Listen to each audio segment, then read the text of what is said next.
This is the short person's view of the war. So the briefing was very informative. I feel like this administration has been as transparent as you possibly can be without compromising war plans, so I want to congratulate them in terms of keeping us informed. My takeaway, quite frankly, is the Iranians have a strategy of trying to create regional chaos, to shut down airports, hit hotels, drive up economic cost, to see if the region will break and sue for peace. I've been on the phone all day with our Arab allies, and quite the opposite is unfolding. So I'm here to tell you the good news for me is I think the regional partners, the Arab partners, are going to be more involved, not less. They're not going to break. They're going to get in the fight in a more direct way. And Iran made a major miscalculation by attacking Kuwait and Qatar and Saudi Arabia. The countries now are more intent than ever to end the threat forever. So what I see in the coming days is more capability directed at the regime that's non-American, more planes flying that are non-Americans, more missile capability brought to the fight by our allies. So the ability to inflict harm on the regime is going to increase, not just because we're more committed to ending this, because we're going to have more partners to do that. Now, so what's the goal here? The goal is to make sure that when this is over, this regime cannot build ballistic missiles to hit America or terrorize the region. That when this conflict is over, they cannot continue to support Hezbollah, Hamas, and the Houthis, the terrorist network. And they can never go back in the nuclear business. One of the things that really got President Trump going the most was after Midnight Hammer, we found that they were trying to regenerate their nuclear program. After basically months of negotiation, it was pretty clear that they're wedded to the capability they need to inflict terror, that the regime's goal is always to inflict terror and to push their religious agenda through force. And the missile buildup is designed to give them immunity in terms of developing their nuclear program. If we waited much longer, they're doing 100 a month. The idea of imminent threat to me is an odd thing. Who wants to let a homicidal maniac be able to get to the imminent stage of hurting you? If somebody is threatening my family, wants to rape your wife and burn down your house and kill your children, I don't want to wait till they get to the gun store and the gas station. Since 1979, this regime has been dedicated to chaos through their religious agenda. In 1983, 220 Marines were killed by Hezbollah in Lebanon, 18 sailors, 100 injured. Roadside bombs coming out of Iran have maimed and killed hundreds, if not thousands, of Americans. They mean it when they say death to America. I'm glad we didn't let it go further. I'm glad we didn't let them build more missiles. I'm glad we didn't let them regenerate after Midnight Hammer. So the idea that you're going to let a homicidal maniac get to the imminent stage, to me, is misplaced. So I've never felt better about how this ends. It's not if they fall, it's when they fall. It's not us alone, it's us with the region. Europe is now getting into the game. So I want to compliment President Trump for starting something that the world is now gravitating to. This regime is in its death throes. The amount of firepower coming in the next day or two from us is going to be overwhelming. And when you add to the mix the Arab capability, then it's going to be overwhelming. The demise of this regime is at hand. And the goal is to make sure they can never be a threat like they were before. Senator, how do you know that the next regime that may come in may not be more hardline than the last regime? I don't think 32,000 people went to their death to be hard-ass. That's really offensive to the people in the street, that they want a country that's more crazy. Why are they in the street? They don't like living under the Ayatollah. These people are not facing guns without arms because they like what's going on. To think that the protesters want more Ayatollah is really offensive to them. Here's what's going to happen. Maybe they won't be able to Just wait a control minute. The idea of the Ayatollah being our friend is zero. The idea of the Ayatollah giving up his nuclear ambitions were zero. He's a religious fanatic. You could say that about Hitler. I bet somebody asked in 1935, what happened if we killed Hitler? God, I wish we'd have known. It will only get better. Now, what happens is up to the Iranian people, not me, not anybody here. They have a chance to take their country back if this regime falls, and I think they want it back in a different way. The idea that these people would want the same thing after sacrificing really is short-sighted. It's offensive to them. So, to the world, to Europe, get behind the protesters. They're your best chance to have a stable Iran. They're not going to repeat the mistakes of the past, I don't believe, but if they do, we'll do what we did in the past. We'll deal with the threat. So the idea that you, like taking Hitler out, if somebody asked that in 1935 and say, let's don't do it, boy, was that a big mistake.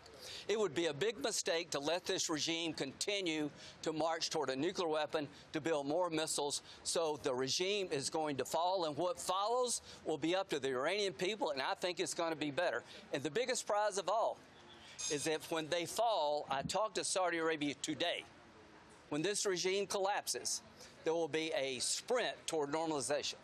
Bibi said last night that he wants to work with Saudi Arabia to take up where they left off under President Biden, and I want to give them credit for trying to expand the Abraham Accords to Saudi-Israel, which is the biggest prize of all. So this regime is going to collapse. It's not if, it's when. And when that happens, there'll be a gateway to peace that no one ever envisioned. So, President Trump, I'm glad you did it when you did it. If we waited much longer, we'd have a bigger threat on our hands, and we're on the verge of a new dawn. Senator, is there a need at any point for Congress to take a vote or have any role here? Absolutely. Here's what I think. Normalization will require Congress. MBS wants a treaty with the United States. Well, that requires 67 votes. There may be a supplemental coming.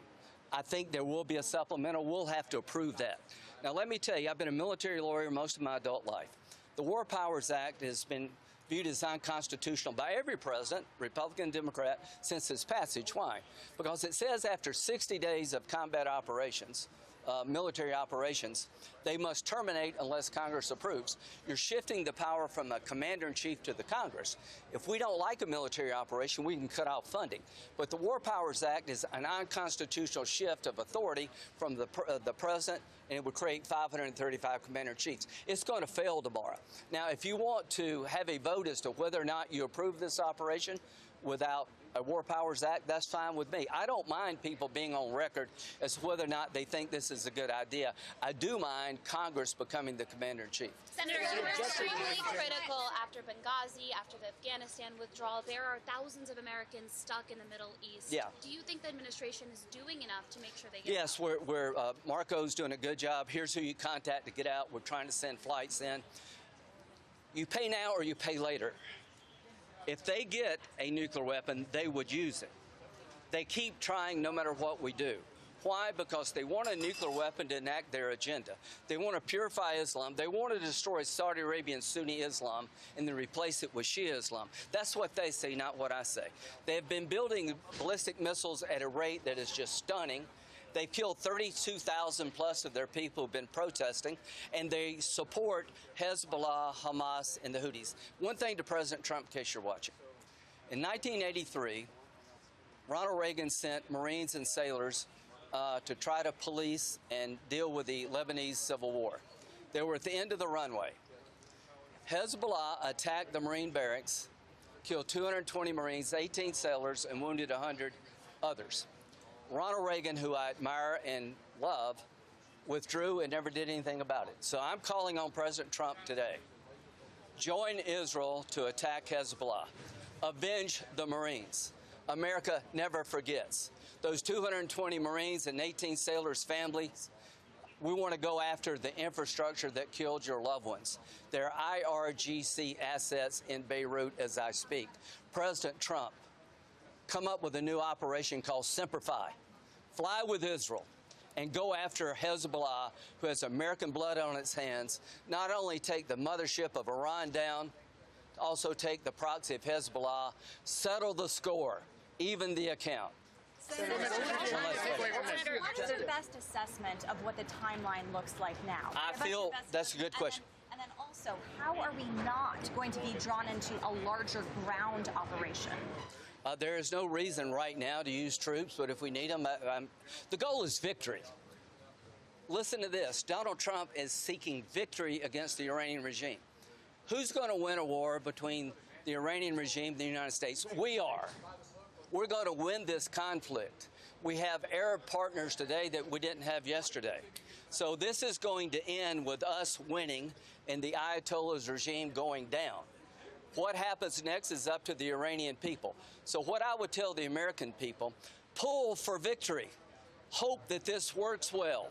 Pull for the idea that the Iranian people can live without the Ayatollah, that they can be a new Iran emerges from the ashes of this regime. It would be a good thing for the world. At the end of the day, the region is committed to seeing it through. Iran is trying to break their will. It has backfired. So the timetable has shifted. I think the demise of the regime is far more likely to come quicker today than it was yesterday because we have more partners today. Are we days, weeks? I don't know. You need to ask the military people. And, you know, in World War II, they didn't ask how long would it take. They said, we're going to go to Berlin, we're going to go Tokyo, we're going to protect our life. See, what you got to understand, that the regime in Iran would kill everybody in this room if they could. It's not about Republicans or Democrats. It's about Americans. They're religious fanatics. They want to kill all the Jews. They want to destroy Sunni Islam. They want to come after us. So we need to have the approach to this like we did in World War II. This is a terrible mothership of terrorism regime that's killed Americans since 1979, terrorized the region, and it's on the verge of collapse. And I want to congratulate Donald Trump and his team for putting together the most impressive military plan I have ever seen. What's coming in the coming days from us is going to be a lot bigger than it's been in the last couple of days. The Arabs are in the fight now, so stay tuned. What's coming toward the remnants of the regime is going to be overwhelming. The liberation of Iran is at hand. The gateway to peace is about to open. Things that I've been working on with President Biden can now materialize. The biggest prize in the region would be the end of the Arab-Israeli conflict. That will never happen as long as Iran is around. October the 7th was designed to stop what President Biden and I were trying to do, build on the Abraham Accords. Iran's worst nightmare is the Arabs and the Israelis make peace because they're not a peace-loving people. It's a cult of death. We're going to take up where we left off when this regime collapses. And I think the biggest prize of all from taking the regime down is that those who want to make peace in the region will be able to do it without being threatened by the mothership of terrorism. Support journalism you trust. Support PBS News. Donate now, or even better, start a monthly contribution today.